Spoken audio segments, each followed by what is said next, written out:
Di sebuah desa kecil yang dikelilingi hutan pinus dan kabut tipis setiap pagi, tinggallah seorang perempuan muda bernama Rini. Ia baru 2 bulan menikah dengan Arman, guru sekolah dasar yang sabar namun terlalu penurut. Sejak menikah, Rini tinggal bersama suaminya dan ibu mertua, Bulastri, di rumah kayu tua peninggalan keluarga yang berdiri di tepi desa. Namun rumah itu bukan rumah yang hangat, tidak untuk Rini.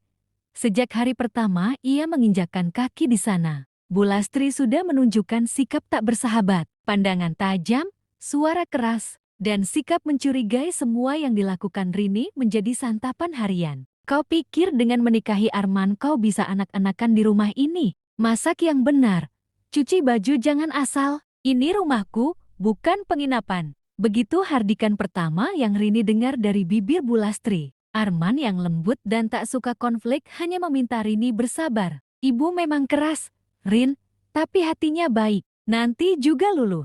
Namun waktu bergulir dan hati Bulastri tak kunjung luluh. Justru semakin keras. Pagi-pagi Rini harus bangun lebih awal dari siapapun. Memasak, membersihkan rumah, menyetrika, dan terkadang disuruh menggali tanah untuk menanam tanaman yang tak pernah tumbuh. Rini sering menangis dalam diam. Berdoa pada Tuhan agar diberikan kesabaran, atau dalam detik-detik paling lemah berharap terjadi keajaiban yang bisa membungkam mulut galak ibu mertuanya. Dan keajaiban itu datang, tapi bukan seperti dalam dongeng.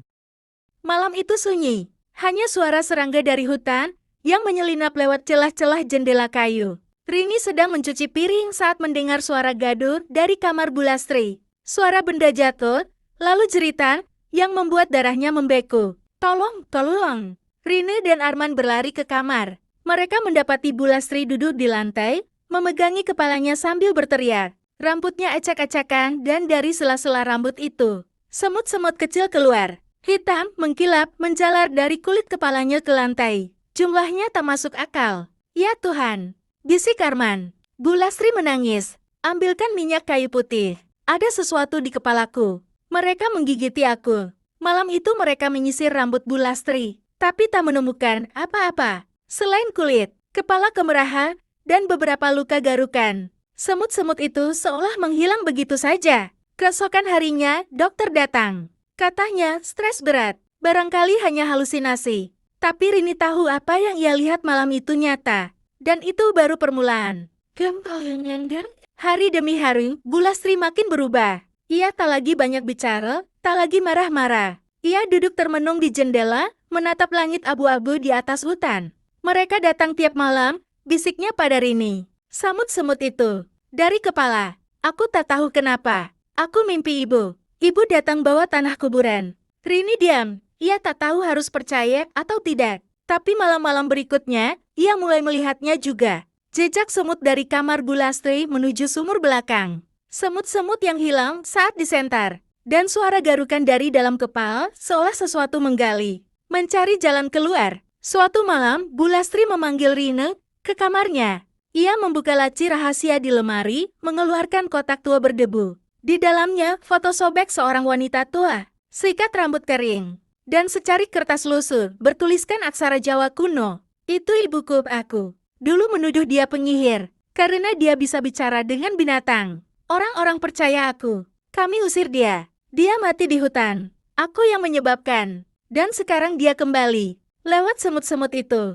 Di kepalaku. Di pikiranku. Sejak malam itu, Bulastri tak pernah bicara lagi. Hanya duduk di kursi goyang, menggaruk-garuk kepalanya yang makin botak. Tak mau makan, tak mau tidur. Sampai akhirnya suatu pagi, Rini menemukannya meninggal dengan tenang. Namun dari lubang telinga dan hidungnya, keluar semut-semut kecil, berjalan berbaris menuju jendela. Rini berpikir semua telah berakhir. Tapi malam pertama setelah pemakaman, saat ia memejamkan mata, ia merasakan gerakan halus di atas bantal. Seekor semut, lalu 2, lalu 3, dan bisikan. Suara wanita tua, memanggil namanya dari balik dinding rumah.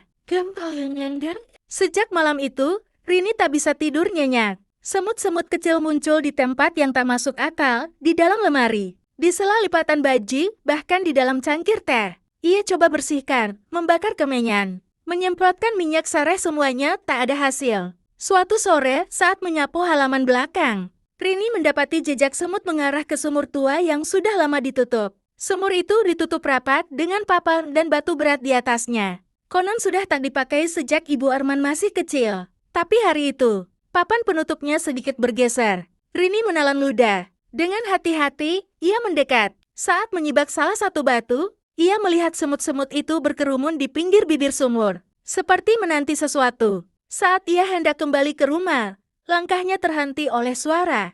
Rini, suara itu samar, lirih, berasal dari dalam sumur. Ia mendekat lagi, jantungnya berdetak tak karuan. Tolong aku.